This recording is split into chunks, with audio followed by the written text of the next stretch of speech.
itu melaporkan terkait yang bernama Mario Marcella Andika Putra, ya, terus habis itu Swasti Sabdas Tantri dan juga Tantri Syalindi Ikrasari.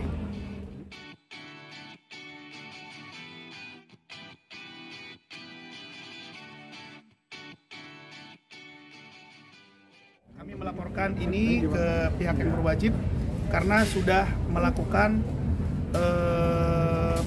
pelanggaran Undang-Undang Hak Cipta. Oke.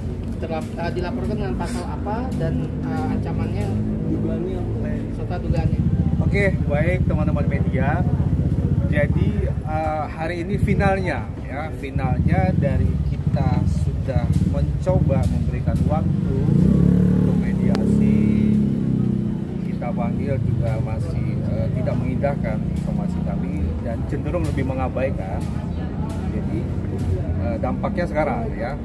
Artinya bagi kami, saya dan mewakili Posan, Juri Angel sama IKES bahwa sebagai warga negara yang baik, adanya dugaan pelanggaran terhadap lagu-lagunya Posan yang dibawakan, yang dinyanyikan ya oleh Tantri, Chua sama Marcella itu sudah masuk kategori dugaan pelanggaran pasal 9 Junto pasal 113 Undang-Undang Hak Cipta nomor 28 tahun 2014. Itu yang kami laporkan hari ini. Karena apa? Karena kami sudah menegur jangan dibawakan, tapi mereka tetap membawakan. Sudah menegur berkali-kali. Seperti itu. Bang, lagu apa? Ancamannya mungkin ancamannya dulu. Ancamannya 4 tahun. Ya. 4 tahun, terus dugaan denda juga cukup besar ya. Berapa tuh Bang? 3 miliaran lah. Ya nggak pantas lah dibilang di sini. Ya. Bang, empat lagu itu apa aja? Lagu apa aja mungkin Bang boleh disebutin judul lagunya yang di Terkait lagu-lagu, lagu ciptaan sendiri, bahkan lagu ciptaan yang bersama. Terkait lagu-lagu yang berjudul Pelan-pelan Saja, Selalu Cinta, Masih Cinta, lalu habis itu Cinta Jangan Pergi, 07. Ya pokoknya banyak lagu-lagu lain yang notabene itu adalah ada ciptaan saya di dalamnya. Tadi bukti yang disertakan untuk laporan apa aja? Ada banyak. Salah satunya kita memberikan atau menyampaikan ke teman-teman kepolisian ada somasi, ada video mereka konser, ya, ada daftar list juga berupa foto dan saksi seperti itu. Bang, somasi kapan dilayangkan Bang terakhir Bang? Somasi udah bulan lalu kita tanggal 7 Juli. Ya. Itu somasi terbuka lagi. Banyak yang tahu juga kan.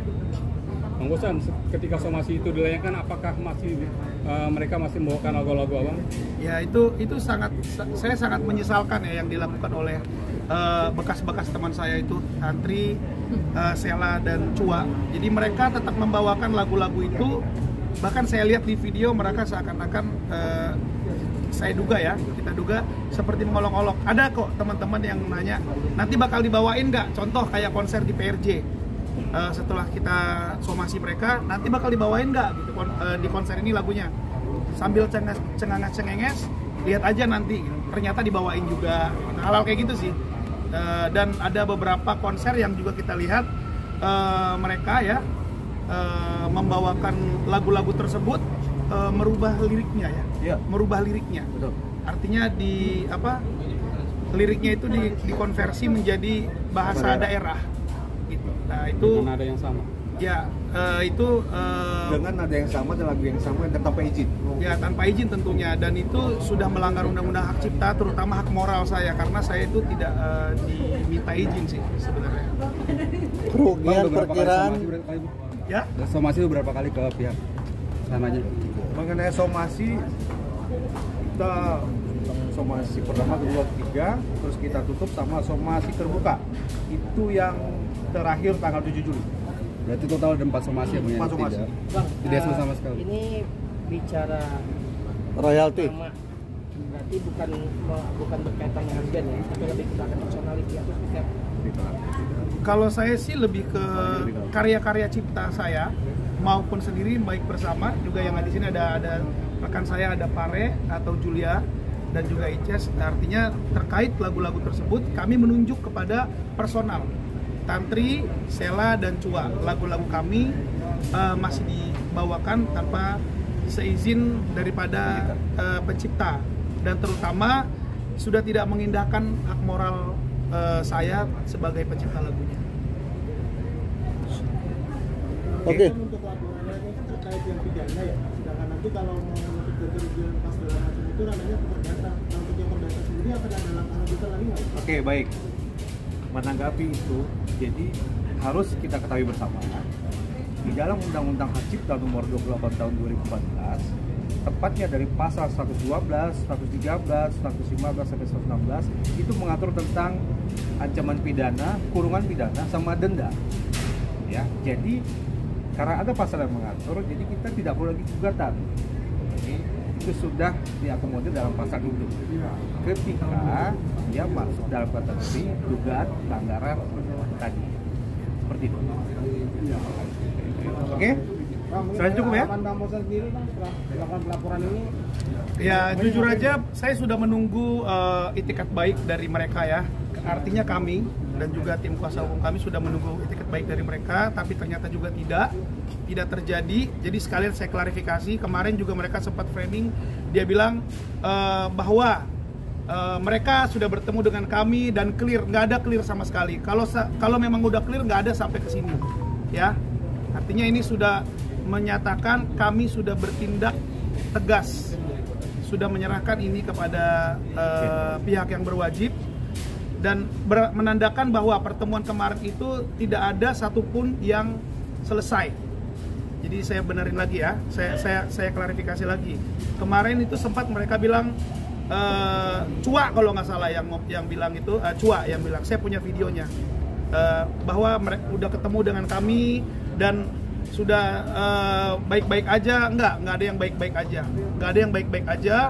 Kalau semua baik-baik aja nggak mungkin kayak gini. Jadi buat Tantri, Sela, dan Cua, yuk kita ketemu di pengadilan aja. Kayaknya udah nggak perlu lagi hal-hal yang membuat mungkin suasana teman-teman media atau masyarakat Indonesia yang melihat ini nggak kelar-kelar nih, ini nggak kelar-kelar. Saya belum menyelesaikan urusan ini sampai ke ranah ini karena kami masih menunggu itikat baik. Tapi buktinya sampai detik ini malah berita kemana-mana menganggap kami atau saya atau kuasa hukum kami ini gimana sih, kapan sih gitu. Karena kami masih punya rasa ya, masih punya rasa sebagai bekas teman. Bagaimana nih penyelesaiannya? Tapi nggak juga selesai, ya udah. Mungkin kita harus meminta bantuan kepada hukum atau kepada yang berwajib untuk menyelesaikan ini, dan biar tidak ada lagi terjadi di luar sana berita-berita yang simpang siur, yang katanya udah ketemu, udah selesai. Buktikan kalau udah selesai. Ayo kita buktikan di pengadilan. Bang Bosan, Ya lanjut dulu. Ya udah silakan. Bang Bosan, sorry. Kalau boleh tahu kapan pertemuan itu terakhir dan apa sih isinya sehingga memang tidak ada titik temu tadi? Kapan pertemuan terakhir sehingga tidak ada titik temu? Kapan? Pertemuan dengan mereka? Iya. Itu kapan ya? Nah, itulah saya lupa. Ya, saya lupa tanggal dan bulannya, tapi kita memang udah pernah ketemu dengan mereka, dijembatani atau dimediasi oleh yang namanya Engkong Iwan kita nyebutnya. Dan saya pada waktu itu sama teman-teman bertemu dengan punya 3 syarat. Syarat pertama, syarat kedua, dan syarat ketiga. Menurut kami itu juga syaratnya nggak susah, ya. Tapi pada waktu bertemu, jangankan menuju syarat kedua dan syarat ketiga, yang gratis saja, yang gratis. Ayo klarifikasi kalau kalian memang salah, mengaku aja gitu. Itu tidak terjadi. Jadi buat apa lagi dilanjutkan? Dan kami juga sudah berusaha untuk menunggu, tapi nyatanya kami hanya menunggu sambil melihat situasi yang sekarang beritanya simpang siur, nggak karu-karuan. Jadi sudah waktunya kami harus mempunyai sikap. Inilah sikap kami. Kami sudah melakukan laporan kepada pihak yang berwajib. Jadi Tantri, Sela, dan Cua tidak ada lagi rancu-rancuan. Kita sebagai warga negara Indonesia yang baik, ya kita sebagai warga negara Indonesia yang baik, secara pribadi saya, Ices, dan juga Pare, kami juga sudah berbicara. kami sudah memaafkan Tantri, Sela, dan Cua. Tetapi karena ini adalah negara hukum, proses hukum terus berjalan. Jadi itu aja, terima kasih banyak.